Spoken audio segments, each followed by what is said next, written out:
As was mentioned, I requested this item back on January 10th, and I'm really glad we're having this conversation now because we are approaching hot weather. But I originally requested it because those storms that we keep talking about from January actually didn't even trigger that weather criteria. Nothing would have been open on New Year's Day and afterwards. And I do give credit to the mayor and the city team and the RT team for figuring out how to get something open quickly when we realized how bad the storms were. But I hate that we were in that position in the first place.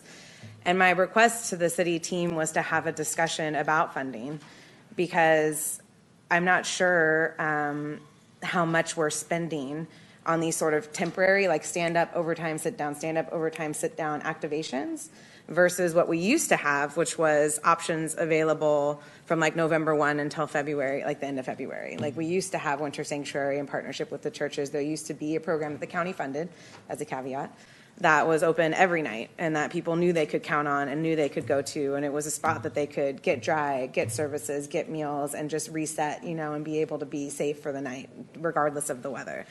And so that was really the conversation I was hoping to have, because I think we all recognize that, I hope we all recognize that this current response system isn't working for a variety of reasons, not only because people are dying on the streets, because it is so sporadic, but also because our city team is forced to like stand up, sit down, stand up, sit down, stand up, sit down.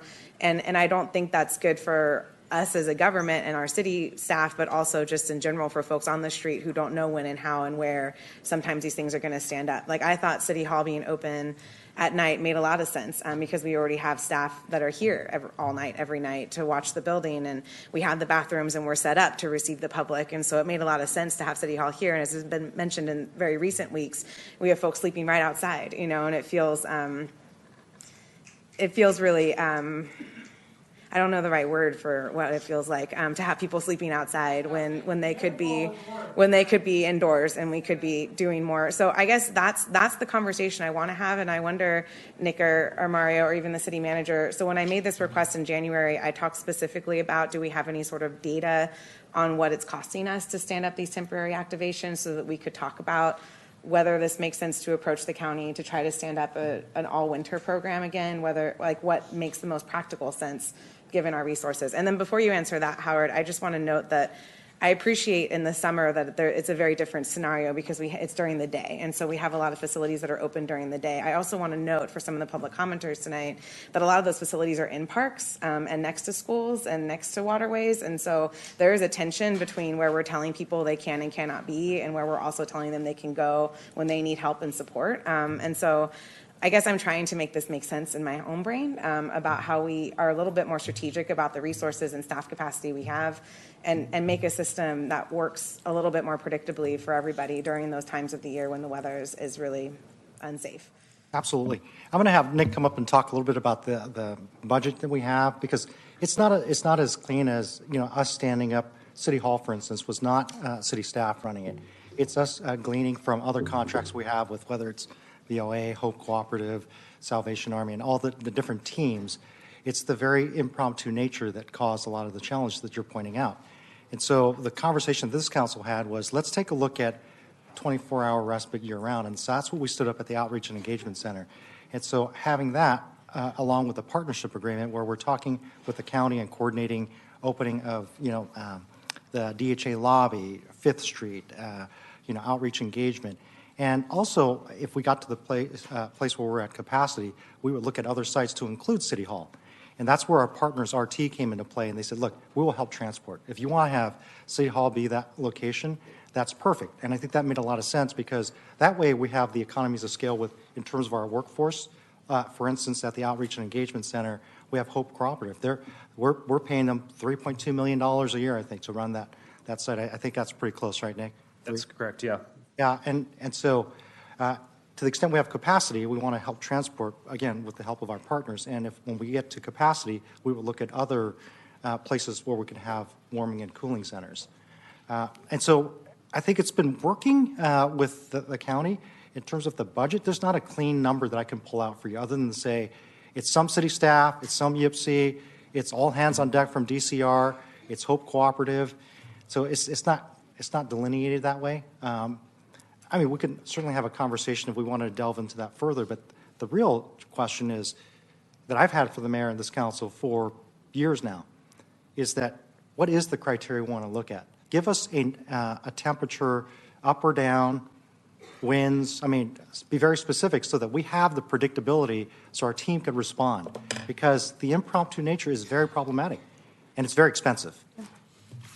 Nick, you want to add to that in terms of the dollars? Yes. So the Outreach and Engagement Center, and absolutely, it's not entirely an apples to apples comparison, because it does cost the budget is up to $3.3 million annually, but that involves both sides of that program, and as well as their ability to be able to staff when we do have the surging to the 100 people. The benefit of that with this last winter is we know that we weren't going to be biting into a budget that we didn't have available, and also because it's not open to serve 100 people on any normal given time. It's actually the utilization of that budget is actually fairly low. There was a winter sanctuary program that was activated most recently, I think in 2019 at the county, and we did get the numbers of what that costs. That was in 2019. So just to give a general conservative idea, presuming a 10% increase in costs, it likely would be a contract of approximately $666,000 a year to serve up to 100 guests for 14 hours per day over a period of 106 Nick, can I add to that too? Because I did have a conversation with the county about the winter sanctuary program. The financial piece is one piece, but the other was to find providers who were, using their words, they were not burnt out.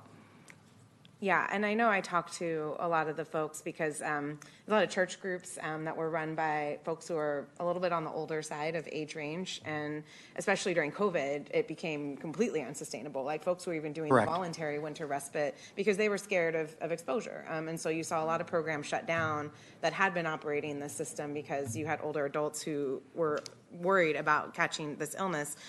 I think, so you said 660,000 a year. It's probably about 700 plus by the 700 plus. Okay, yeah. we're going up and up, but that's Yeah, for it was one. it was 660, and then I think inflation. Let's round up to 700. I think And that's for one.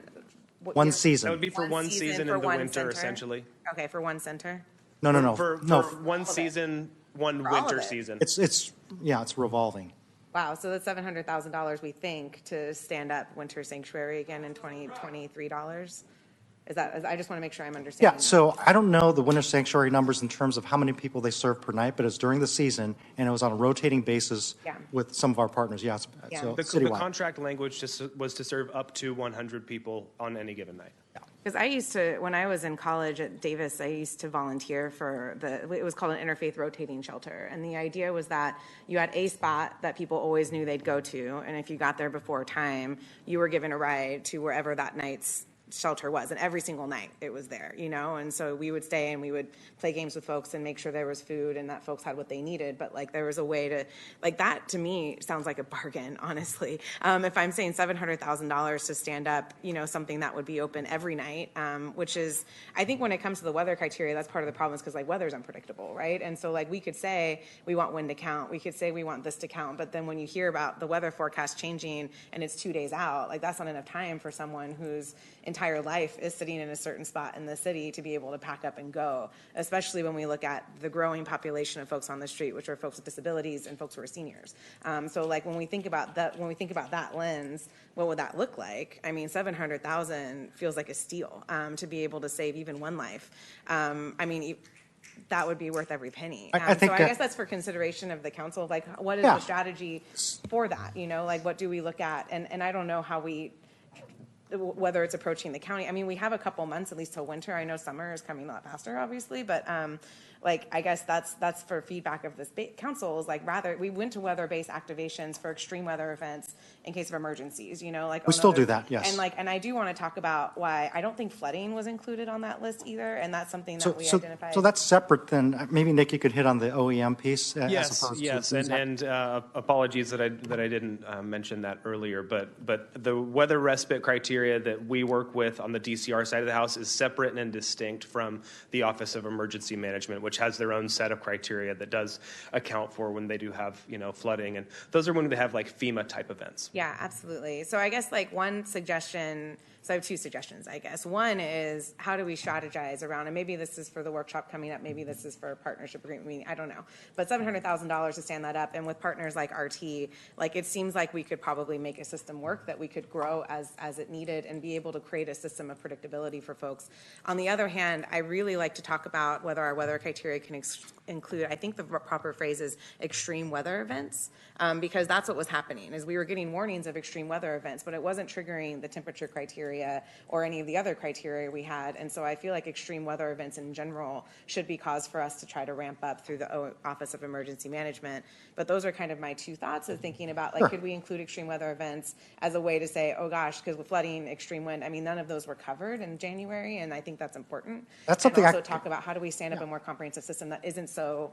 Well, and I could talk with Daniel Bowers out of OEM to see about how we can, in conjunction with the Cal OES, there's a whole system that he has to coordinate with in terms of adjusting that criteria. But for Sacramento specifically, I think we can do that. You know, I want to hit on one point, though.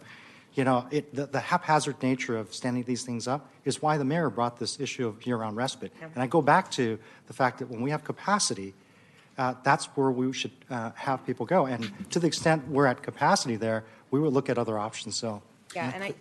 Go finish. Oh, yeah, sorry, just my final thoughts there, because I think that's a good point. And I think like the numbers of success for the OEC are phenomenal. I mean, 50%, almost 50%. I mean, that's unheard of in most triage type situations. So, but I also know that it's also full a lot. Like I happened to see Aaron at an event and I said, hey, do you have space? And I know this was talked about more comprehensively last week, but like it's full a lot. And so I appreciate that we can use it as sort of a backstop in certain extreme situations, but it's also really demonstrated that like it works. It's full, it's being used. People are going to it. They're getting the help that they need, not 100% of the time, but a decent amount of the time. So what does that look like? And I know, Mary, you want to chime in to expand that model for year round. Then consider winter sanctuary and layer on top and consider weather-based criteria that includes extreme weather events as an additional backstop. 30 seconds, I'll turn it over to you, Mayor. Just for context here, you know, I agree with you. I mean, if we could find another outreach and engagement center for 3.3, 3.2, that would be great, because that's what Miller Park costs us for tents and trailers. $3.2 million a year with different outcomes than we have at the Outreach and Engagement Center. So I think that we just need to figure out priorities on how we want to spend our dollars.